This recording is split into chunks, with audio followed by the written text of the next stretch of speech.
ప్రధాని త్రిటిలో తప్పించుకున్నాడు. పాక్ పిఎంను పాకిస్తాన్ సైన్యం బంకర్ లో దాచిపెట్టింది. ఇప్పుడు ఒకవైపు ఇండియన్ ఆర్మీ, మరోవైపు బలూచిస్తాన్ ఆర్మీ అటాక్ చేస్తుంది. బలూచిస్తాన్ ఆర్మీ దాడిలో 14 మంది పాకిస్తాన్ ఆర్మీ కూడా సైనికులు కూడా చనిపోయారు. రంగంలోకి ఐఎన్ఎస్ విక్రాంత్ను కూడా రంగంలోకి దించాం. త్రివిధ దళాలు కూడా ఇప్పుడు పాకిస్తాన్కి చుక్కలు చూపెడుతున్నాయి. కరాచీ ఎయిర్పోర్ట్ ను ఐఎన్ఎస్ విక్రాంత్ పేల్చివేసింది. ఇప్పుడు పాకిస్తాన్, ఒక పక్క పాకిస్తాన్ తిండి లేక ప్రజలు అలమటిస్తూ ఉన్నారు. ఇప్పుడు భారత్ తిప్పి కొడుతున్న ఈ దాడులతో, భారత్ తిప్పి కొడుతూ ఉండటంతో పాకిస్తాన్కి ఏం చేయాలో అర్థం కావడం లేదు. ఇప్పుడు పాకిస్తాన్ ప్రస్తుతం అయోమయంలో ఉంది. అందుకే విచ్చలవిడిగా భారతదేశం వైపు మిసైల్ వర్షాన్ని కురిపించాలి, డ్రోన్లను పంపించాలి, ఆత్మాహుతి డ్రోన్లను పంపించాలి అని పాకిస్తాన్ పన్నుతున్న కుయుక్తులను మనం సమర్థవంతంగా అడ్డుకున్నాం. అంతేకాదు మనం పాకిస్తాన్ వైపు ప్రయోగించిన మిసైల్ కూడా లక్ష్యాలను సమర్థవంతంగా చేరాయి. పాకిస్తాన్ ప్రధాని త్రిటిలో ప్రాణాపాయం నుంచి తప్పించుకున్నాడు. పాకిస్తాన్ ప్రధాని కూడా అక్కడి సైన్యం ఇప్పుడు బంకర్లో దాచిపెట్టాల్సిన పరిస్థితి ఏర్పడింది.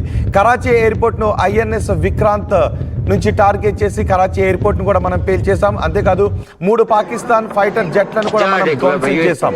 ఇండియన్ ఆర్మీకి పాకిస్తాన్ పైలట్ పట్టుబడ్డాడు. పాకిస్తాన్ పైలట్ దగ్గర నుంచి కూడా మనకి చాలా కీలక సమాచారం లభిస్తూ ఉంది. పాకిస్తాన్ ఎక్కడెక్కడ దాడులు చేయాలని అనుకుంటూ ఉంది, పాకిస్తాన్ ఎక్కడ మోహరించి ఉంది, అసలు పాకిస్తాన్ మోటివ్ ఏంటి, ఈ వివరాలన్నీ కూడా ఇప్పుడు భారతదేశానికి పట్టుబడిన పాకిస్తాన్ పైలట్ నుంచి మనకు లభించే అవకాశం కూడా కనిపిస్తుంది. అర్ధరాత్రి పెషావర్పై 4 సార్లు మనం దాడులు చేసాం. పాకిస్తాన్కి ఇప్పుడు మనం చుక్కలు చూపెడుతున్నాం. ఆపరేషన్ సింధూర్తో రగిలిపోతున్న పాకిస్తాన్ భారతదేశంపైకి అక్కసుతో ఈ దాడులకు పాల్పడుతుంది. అయితే భారత సైనికులు మాత్రం పాకిస్తాన్కి ప్రస్తుతం చుక్కలు చూపెడుతున్నారు. ఒక్క డ్రోన్ని కూడా భారత భూభాగంపై మనం పడనివ్వలేదు. S-14తో మనం పాకిస్తాన్ ప్రయోగించిన మిసైళ్లను చాలా సమర్థవంతంగా వాటిని గాలిలోనే పేల్చివేశాం. కనీసం భారత భూభాగం పైకి వాటిని దాడికి కూడా మనం అలౌ చేయలేదు. S-14 సుదర్శన చక్రంగా మనం పిలుచుకుంటూ ఉంటాం.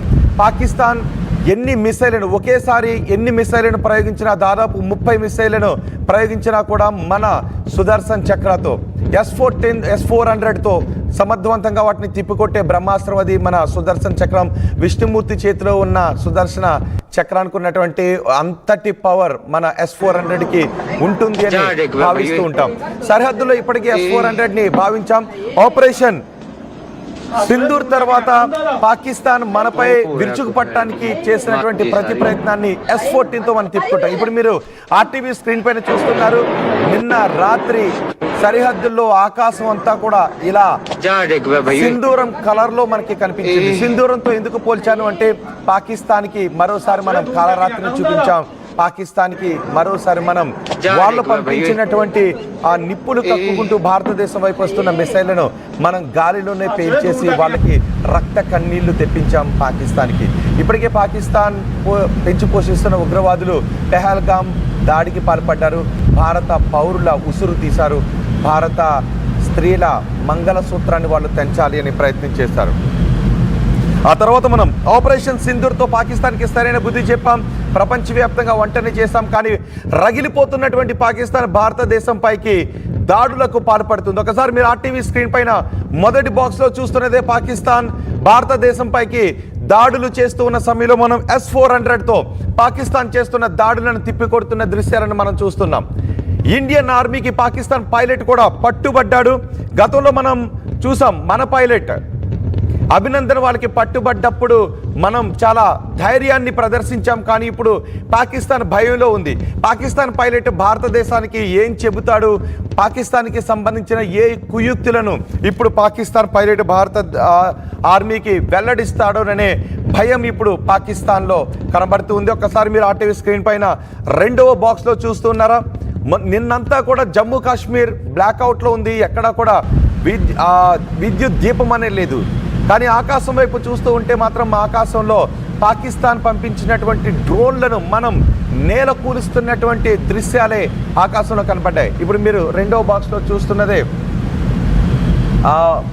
దాడులకు మనం ప్రతిదాడులు చేస్తున్నటువంటి దృశ్యాలు. భారత్కి పట్టుబడ్డ పాకిస్తాన్ సైనికులు కూడా మీరు మొదటి బాక్స్లో చూస్తున్నారు. F-16 విమానాన్ని మనం కూల్చివేసిన తర్వాత అందులో ఉన్న పాకిస్తాన్ పైలట్ ని మన సైనికులు ప్రాణాలతో పట్టుకున్నారు. నిజానికి ఇప్పటి వరకు మనం పాకిస్తాన్ భూభాగంపై అడుగు పెట్టకుండానే పాకిస్తాన్ ఉగ్ర శిబిరాలన్నింటినీ కూడా కూల్చివేశాం. కానీ పాకిస్తాన్ మాత్రం తన F-16 డ్రోన్లతో మన భూభాగం పైకి వచ్చి దాడులకు ప్రయత్నించింది. కానీ మన త్రివిధ దళాలు సమన్వయంతో పాకిస్తాన్ కుయుక్తులను మనం సమర్థవంతంగా తిప్పికొట్టాం. పాకిస్తాన్ కు చెందిన 8 డ్రోన్లను కూల్చివేశాం. 3 ఫైటర్ జెట్లను కూడా మనం కూల్చివేశాం. మన రక్షణ శాఖ మంత్రి ఒక విషయాన్ని చాలా స్పష్టంగా జాతికి చెప్పారు. పాకిస్తాన్ చేసిన ఈ దాడిలో మనకి ఏ మాత్రం నష్టం జరగలేదు. నిన్న పాకిస్తాన్ చేసినటువంటి ఈ దుస్సాహసంలో మనకు ఏ ఆస్తి ప్రాణ నష్టం జరగలేదు అని మన రక్షణ శాఖ మంత్రి కూడా వెల్లడించారు. పాకిస్తాన్ ప్రయోగించినటువంటి దాడులన్నింటినీ కూడా మనం చాలా సమర్థవంతంగా తిప్పికొట్టిన దృశ్యాలనే ఇప్పుడు మీరు RTV స్క్రీన్ పైన చూస్తున్నారు.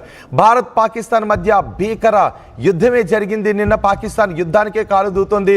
మనం దేనికైనా సిద్ధంగా ఉన్నాం. నిజానికి పాకిస్తాన్ పూర్తి స్థాయిలో యుద్ధానికి దిగితే కేవలం 4 రోజులు మాత్రమే పాకిస్తాన్ యుద్ధం చేసే అవకాశం ఉంటుంది. 4 రోజులకు మించి పాకిస్తాన్ యుద్ధం చేసే అవకాశం లేదు. వాళ్ళ ఆయుధాగారంలో ఎటువంటి తూటా కూడా ఉండే అవకాశం ఉండదు. మొత్తం ఖాళీ అయిపోతుంది పాకిస్తాన్కి. కానీ మనం మాత్రం పాకిస్తాన్ మ్యాప్ని ప్రపంచ పటంలో లేకుండా చేసే అవకాశం ఉంటుంది. పాకిస్తాన్ సరిహద్దులను చెరిపేసే అవకాశం ఉంటుంది. ఇప్పుడు పాకిస్తాన్ యుద్ధాన్ని కోరుకుంటుంది. భారతదేశం మాత్రం మనం ఆపరేషన్ సింధూర్లో పాకిస్తాన్ ఉగ్ర శిబిరాలపై మాత్రమే దాడి చేశాం. కానీ పాకిస్తాన్ మన పౌరులను టార్గెట్ చేసింది, మన ఆర్మీని టార్గెట్ చేసింది.